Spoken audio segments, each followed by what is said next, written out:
I'm Erin Everly Albonian. I'm 16 years old and I'm a young mommy.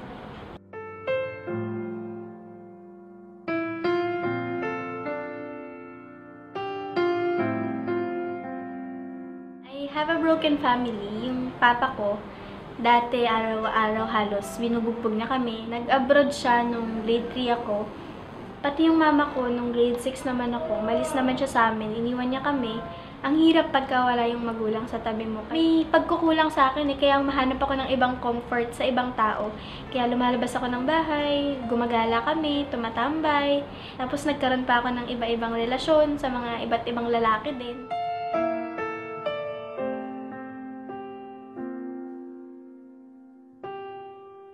Gusto kong may nagmamahal lang sa akin. Gusto ko yung hindi na ako ulit iiwan kasi sobrang sakit na maiwan ka. Dahil lang nga sa mga love life na yun, naglalaslas ako araw-araw.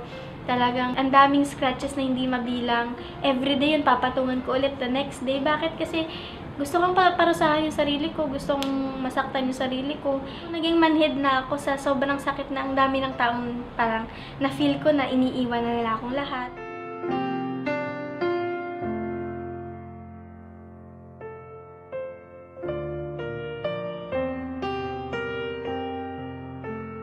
Nagkaroon ako ng isang karelasyon na 3 years yung gap namin, tapos 3 years din yung relasyon namin. Tapos dumating sa point na nabuntis ako.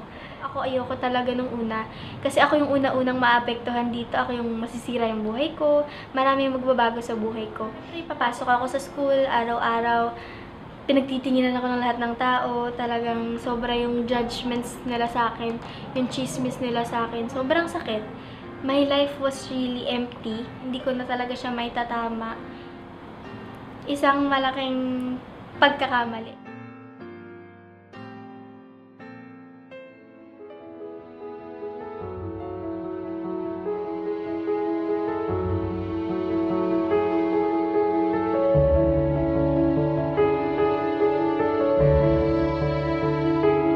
Encounter ako.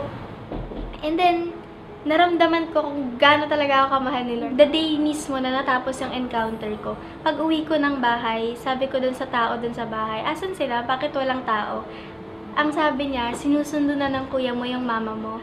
Lord, ito daw pala talaga yung miracle na inaantay ko na gagawin mo.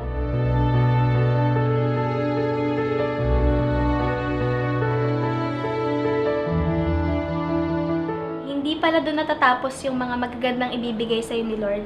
Nung 4th year ako, habang nag-aaral ako, habang may baby ako, He gave me 4 major awards with 1 honor.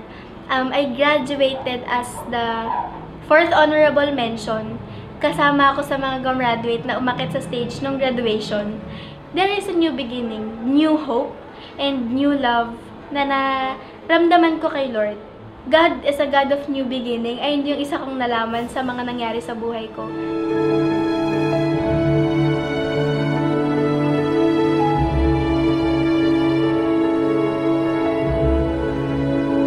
Ngayon, inaalagaan ko si Yuan everyday and nag-aaral ako sa isang magandang campus.